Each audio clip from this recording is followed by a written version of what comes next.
Good day, lords and ladies, and welcome to Netherguild, a Cornish first look.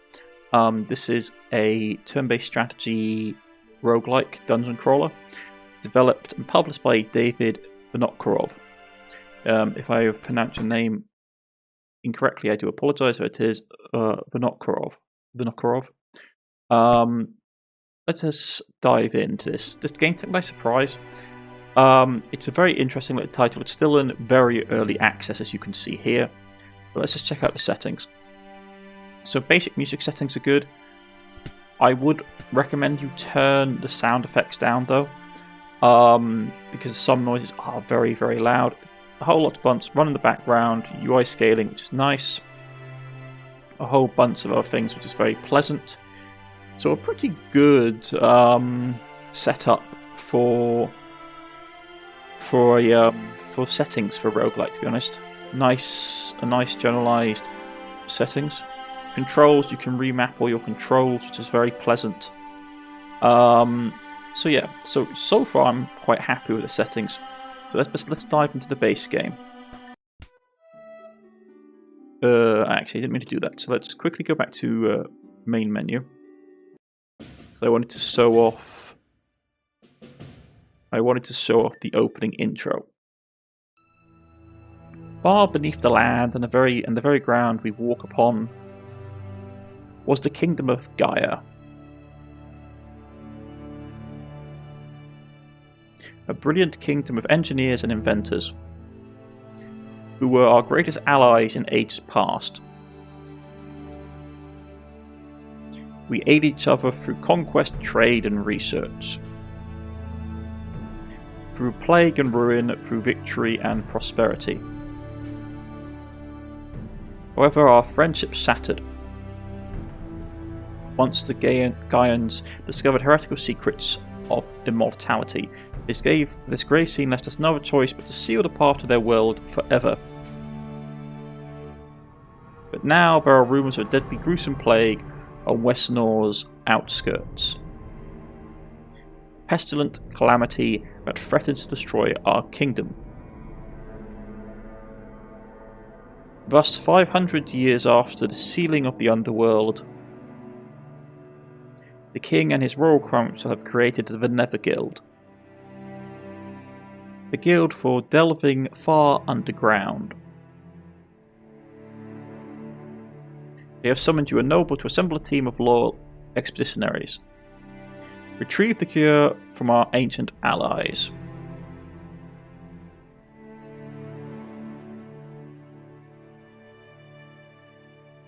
Your only hope. The king has ordered thee assemble a group of expeditionaries, descend deep into the world underground and fetch a cure to the ravenous and deadly plague from the ancient Gaians below. In order to assemble and supply an initial crew, we give you 75 crowns. Fair enough, you say. I won't do the tutorial. I'll just basically... Actually, only going to take 5 to 7 minutes. Let's dive in. But... Yes, let's do that. You can hold or you can click. Let's also hold. The tutorial is a work in process and it automatically saves, like in Iron Man mode and other games. And they do want feedback. Like I said, this game is still in early access, but this is Netherguild. I like the pixelated art style. It's quite a straightforward game, not too complicated. Something that you can quickly, like if you have a spare like 10, 15, 20 minutes, you can like play with, and it's a nice little dungeon crawler. Let's hire some characters. So let's go to the guild, and they're going to ask us to hire 4 characters. From what I've been able to ascertain, your starting 4 characters are nearly always the same. They do have classes, as you can see. They have different stats. Strength, accuracy, initiative, speed. This works a lot like other RPGs. So like if you have higher strength, you do more melee damage. Actually affects damage of most range attacks, that kind of thing. What weapons they can use, what equipment they can use. Knowledge affects a character's options and oddities and events. So they all work as you normally find in your standard like RPG or roguelike. which is very, very good. So, let us hire them. The reason I say to turn down the special effects is because the sound of you spending money in this game can be really, really deafening. You have a party limit at the moment, it's 4 out of 5, you can increase it later on. You can also click on a character and then go to inspect them in more detail. So here you see all their equipment, the warehouse with additional storage, and like they do have a level tree. This is a roguelike, so they do level up as you go. Though I would say that it'd be nicer if this was... They need to work on this a bit more, maybe, just because it's all crammed together. You can also rename your characters. You can't do it yet. You can only do it after the tutorial has ended, unfortunately. Oh, no, you can name them. Interesting. So you can rename your characters in good old roguelike fashion. But let's go to the market. It's going to tell us to buy some supplies. The way it works here in this particular roguelike is that you need to use wood to basically make a campfire to rest, and you can only rest and heal at a campfire. So there are some events that do heal you, but it also allows you to get back your charges for your abilities, because nearly all your abilities in this game have a minimum charge, or have a maximum charge usage, I should say. And once that maximum charge uses out, the ability is no longer usable. So in good old roguelike fashion, you have a way of basically getting it back. Unfortunately, wood is relatively expensive in this game. Firewood logs are relatively expensive. So if you are going to do it, you relatively need to... you relatively need a lot of wood. That's the only way you heal. It's a bit like Darkest Dungeon, where you basically consider this your camping supplies. Right. Now I want us to go to the Underworld Gate to Gaia, which I always find interesting, considering that, like, literally we were the ones that sort of cut them off from the rest of the surface because of our opinions of what they were doing. So us crawling back to them, I don't think they're going to be grateful to us, really. They want us to head to the Underworld. We get some noble standing, some common standing. Crowds gather in expectation for big events. There is a faction system in this game. It's not fully flushed out yet, so there's only 3 factions. I think they're going to add more. I hope they're going to add more. It'd be nice to have like the Merchants Guild and other guilds rather than just nobles and commoners. But let's dive right in. So we're on the surface, and these are the Bluestone Mine entrance, the entrance to a deep and ancient mine from before the Gaia era, and the edge of a long ancient trading route. Who knows what dangers may lurk here? So, first of all, you need to set up your party. Let's do something a bit like this, keeping the ranged characters in the back. You can also just auto-do it by auto-filling. And then it's basically time to get our supplies out. So, if you want your people to heal, they have to eat. That's the only way you heal, though there are certain events in the game. So that's that. So one person's not going to have any food. And this is just going to walk us through the basic gameplay. The gameplay in Netherguild is divided into 2 parts. First is the overworld, which is your basic management and character selection system. If you play Darkest Dungeon, it's like that. It's basically like the village in Darkest Dungeon, where you go back to and you basically buy supplies and interact and hire more characters. And then you have the underground, which is the dungeon crawler element of it. You can do Q&E to turn your camera around. Or you can also move around using the arrow keys. You can also use control to reset the camera position. You can also click tiles with your whole party. You can use AS or the WASD keys to basically do the same with your character. But I prefer just using the mouse. You can also press F to detach yourself from the rest of the group so they don't follow you.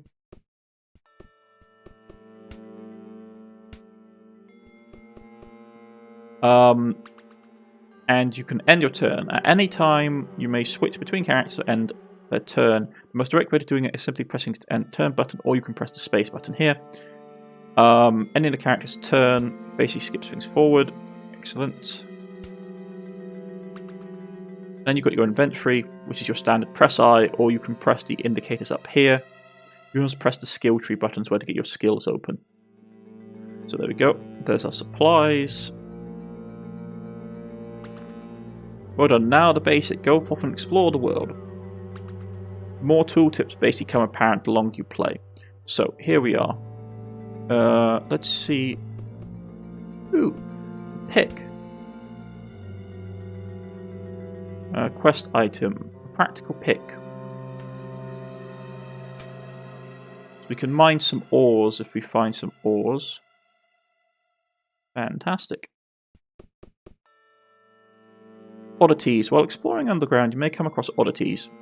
You can interact with out of combat. Often they provide bonuses, opposites of bonuses, malices, giving more information or affect the story of Netherguild. When interacting, certain benefits options may be unlocked or influenced by the current character, such as character stats, knowledge, items, and proficiencies. At times, results may rely on luck. What is this? Gold ore. Yeah, let's use the pickaxe. But in the deep blue crevasses of the bluestone mines, you notice a weird sunny yellow glow beneath you. As you go down to examine it, it appears to be gold ore. Perhaps a natural disaster unearthed it. Or where the abandoned mine abandoned such a hurry they left behind. Now, if you only had a pickaxe, use the pickaxe. Mining sounds fill the cave as you crouch and carefully chip away the ground. After a while, a welt that feels like an eternity. The hands tremble with excitement. You unearth the precious ore. Once you smelt it, you'll surely be able to cover the cost of a future expedition. There we go. Gold ore. Fantastic. That is a nice start for us. First enemy. And it's time to roll initiative. Yeah, basically, this is how the initiative works. Round the number between 1 and 4 plus your unit's initiative stat. The higher the result, the higher in the turn order you are. Combat attacks. Be sure to click on attack and ready description and aim around to see their range. You can also use 1 to 9 number keys to select the attack. So your standard roguelite. So for example, our initiative is 3 for Bernard here. So with Bernard, let's check the Lord.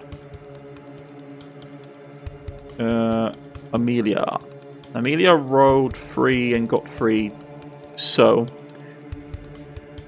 yeah, there you go. Combat begins. Everyone rolled their stats. So up first is Eleanor, our special ops assassin. Let's rush in. Inflict 1 bleed and 3 slashing damage. So stab him in the face. As you can see, some abilities have charges, some do not. Ooh. There's someone over there. Crossbowman. That's not good. We need to take that person out now. Crossbowmen are nasty. So let's rush up.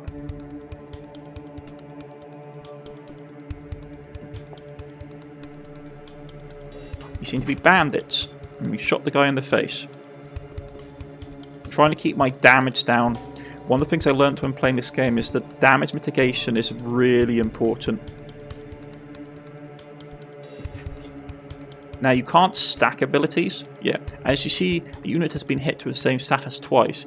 In Netherguild, stat effects don't stack. However, a stat can be lengthened if the enemy has 2 turn bleed and are attacked by a 5 turn bleed. You will now be bleed for 5 turns. Replaced with the bigger number. Okay.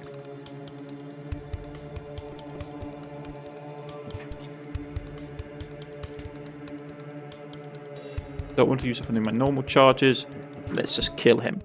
Now, this system, what are bandits doing underground? Wasn't this place closed off? Indeed. But this raises another point. See, you only get experience, your characters only get experience if they kill things. It's not a party shared experience. So, ooh, we get a carrot. Give that to that person, they can heal up a bit.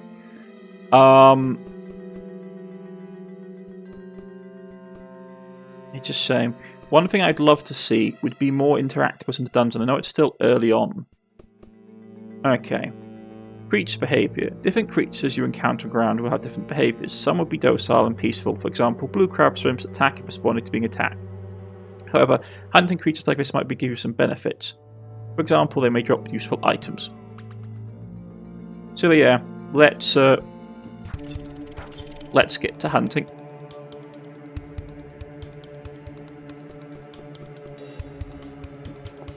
I want to try and farm some of that XP.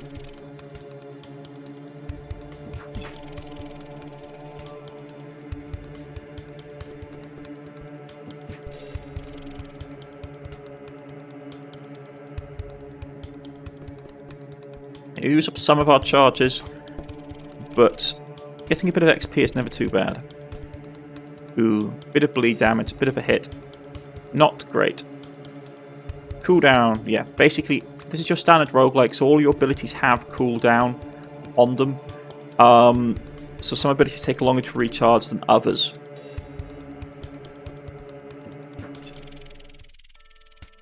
There we go. Shrimp plague. Okay, dokie. Give that to them. You don't need to reuse that. I wanted to just farm up some XP, really. But yeah, let's keep exploring. Nothing in this room. Only thing I will say is I'd like there to be a bit more like loot to interact with. Descending elevators let you descend further below to the next floor, but beware, the lower you go, the more dangerous they become. All your allies need to be standing on the platform. Okay. Ooh, okay. Let's hit the club bandit because he's nasty. We should be able to finish him off this turn. I would have preferred to get some more damage off, to be honest.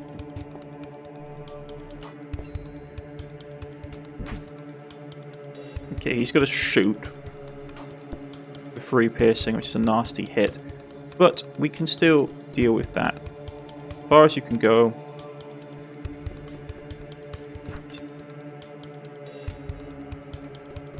Get up here and get the kill. Right here. Ooh, another turkey leg. Give that to them. Bit of extra food. Fantastic. Party is hurting a bit, but we've gone as far as you can. You can zoom in to the maps to see what's going on. Let's get everybody on. Let's go deeper. At any point, if you want to, you can return to the surface. We're lucky these bandits lit up the old torches. Okay.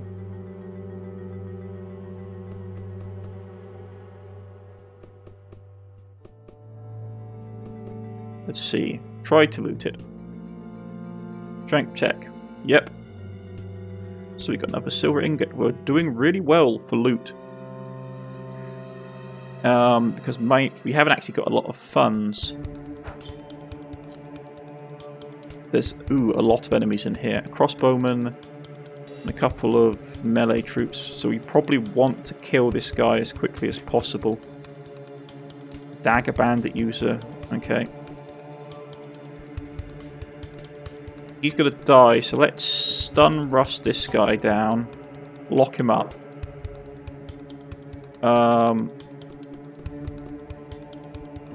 Shoot him.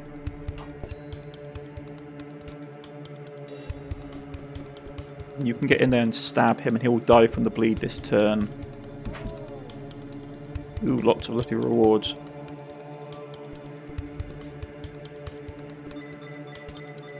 So.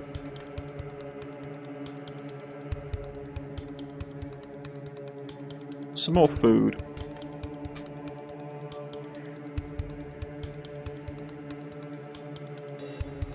I'd love it if flanking was a thing. Let's use his special ability now on these guys.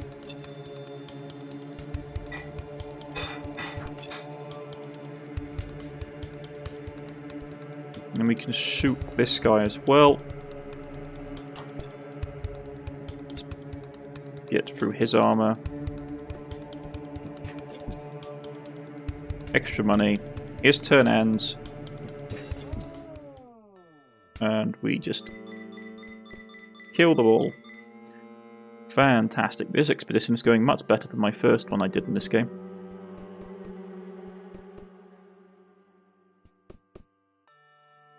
Blue shrimp. Big blue shrimp. Ooh. Now that could be tempting. There's also a treasure chest. Really nice. Okay.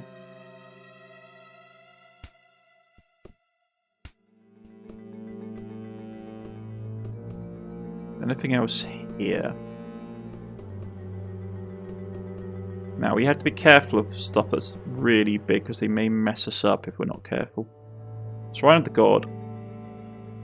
You stumble upon a shrine to the god of mining, Mifrith. His crystalline figure holds a pickaxe in his right hand and a torch in his left.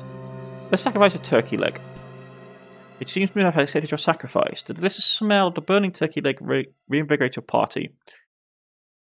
And motivate them to push on to the underworld. Rightio. Search all party members in the following benefit. Invigorate hunger once per meal. Okay, good.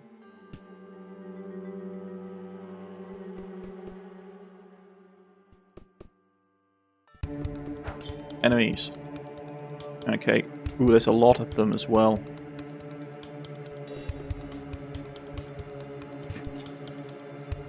He's bleeding, which is a good hit.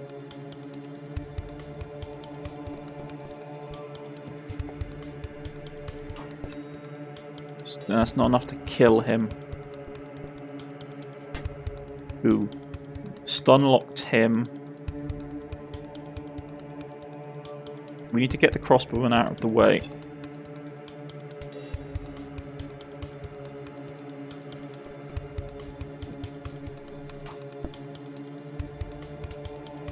Another enemy in the darkness.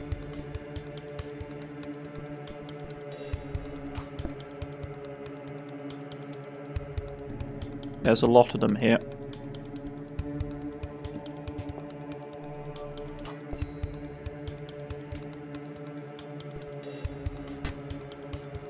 He's got a stun lock us, unfortunately.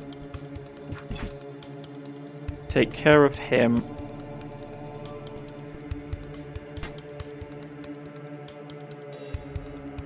There's another one.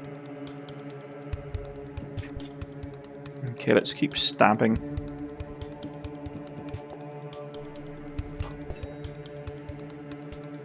He's probably got to move and stun lock us, yeah.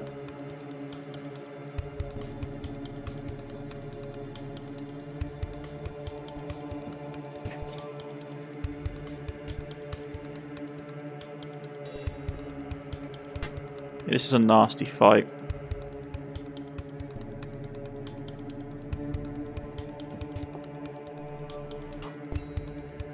We're probably going to have to rest after this.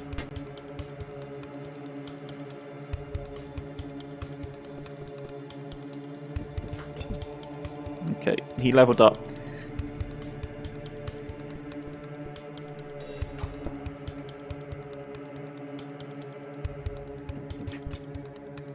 Okay, he's gonna die from blood loss. If we're gonna level up anyway, then I will stun lock this guy. Get him to come down here.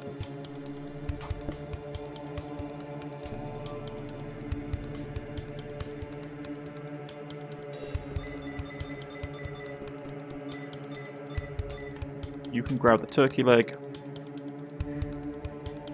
And you turn.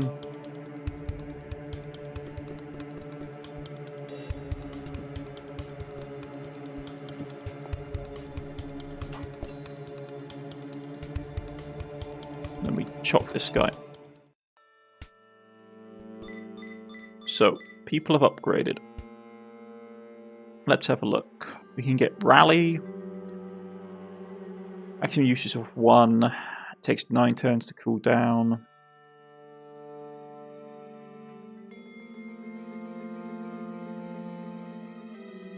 Yeah, let's get Fortress Stun. That sounds like a good one to have. Don't think anyone else leveled up? No, it was just him. Where? Where is he? Oh, he's in the corner there.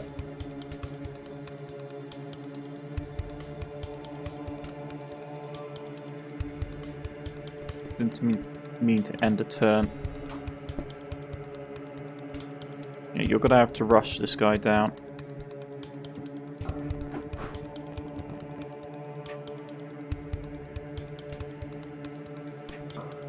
We blocked that attack, which is great. Come in behind him.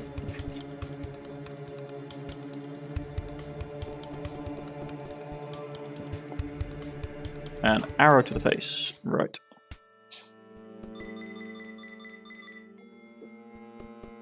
Lots of lovely money.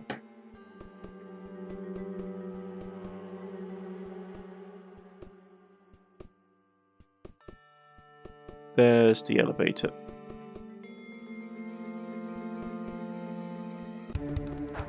Man, another fight? Okay.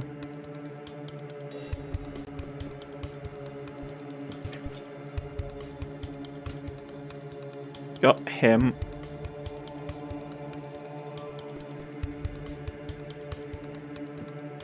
You gotta have to shoot this guy then.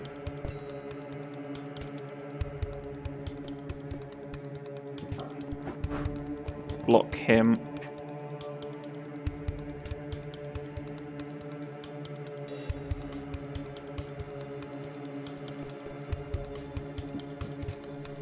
We need to take this guy out.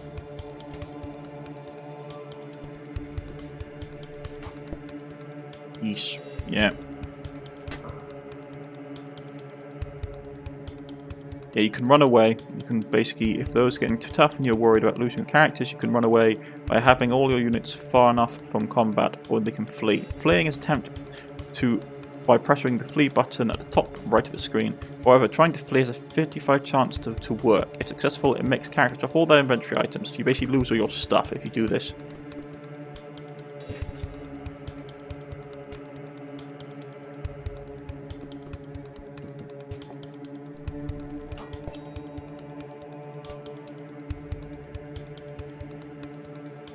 Right, you need to take care of this guy.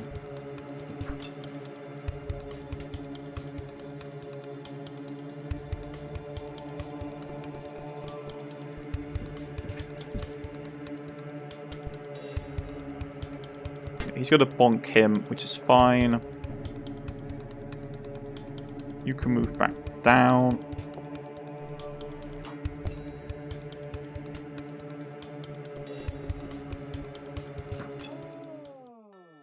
Right. Bonfire's returning, yeah. Many ways to heal. The main way of healing your restoring your character's abilities and health in Netherguild is by building a bonfire. So, the way you do that, press B. If you wish, you can press that. You can set down the bonfire. We need to get a... So that will do.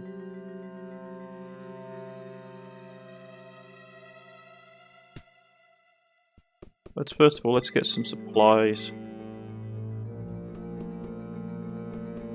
This seems to be the end of this level anyway.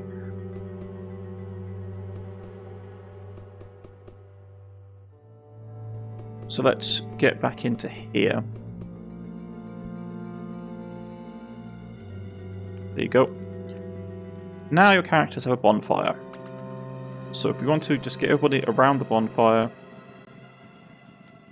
and hit rest, and it will automatically do a check. Takes you to this screen. So decide which food they're going to eat. You can have the turkey leg.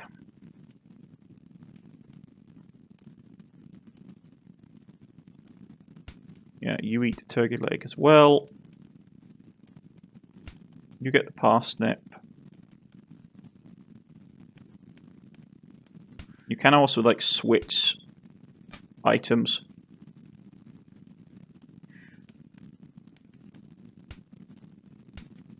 Get that. Let's break camp. And I think what we will do is we're going to go and try and take on the big shrimp.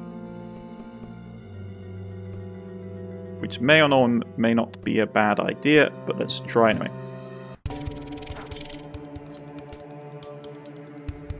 Right here. It can't be pushed or pulled. That's terrifying. Ooh, he stun-locked him. That's not nice.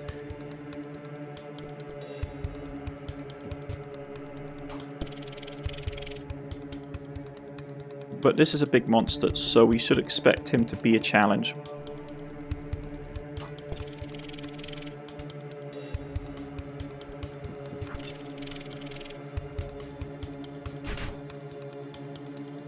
He is slowed. That's not great. Let's apply some bleed.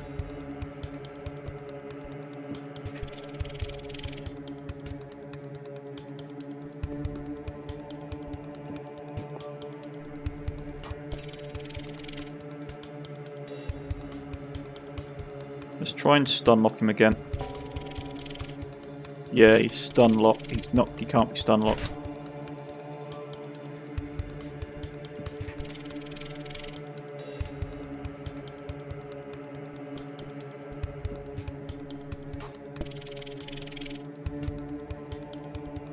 Let's get the kill with him.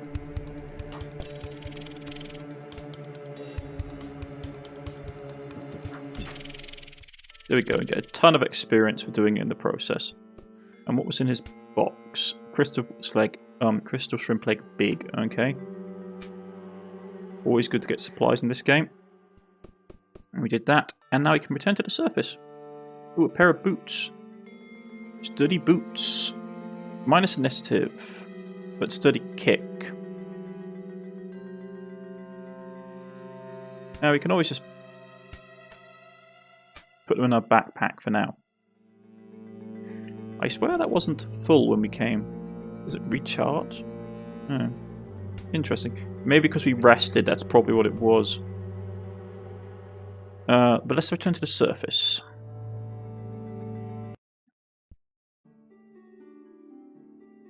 You completed our first expedition, got a whole load of loot. You emerge to see a huge crowd waiting for your return. They shower you with gifts and you spend your day sharing tales about the mines and your adventures. Noble standing, commoner standing. In the trade district, a humble smelter agrees to smelt your ore into a shiny, itty-bitty golden ingot. He only requests 2 coins for his work, leaving you with a profit of 18 coins. Silver ingot. You head into the convoluted, bustling bazaar. Deep within, you find a smith whom you sell the silver ingot you found and receive 10 gold. The warehouse is unlocked. The armor is unlocked, which are basically more shops. We can hire more people. You can see they have items for sale. You can put excess gear here as well. So all the stuff we don't want to take with us on our escapade are dumped in the warehouse. But I think it's a good place to stop. This is like the basic concept of Netherguild. They are going to add more stuff as it goes on. It's still in very early access. So we could go to the guild, for example, and we could hire ourselves another rogue, another scout, another ranger. We could also re-roll, just get some new characters as well. But that's for next time, folks. I've been Cornish-knight. This has been Netherguild, and I like this game a lot. It shows a lot of promise. It's a little tiny, dinky game, and it's made by one person, so it's impressive to see. I do like this pixel art style. But please like and subscribe, and I'll see you all again next time. Goodbye.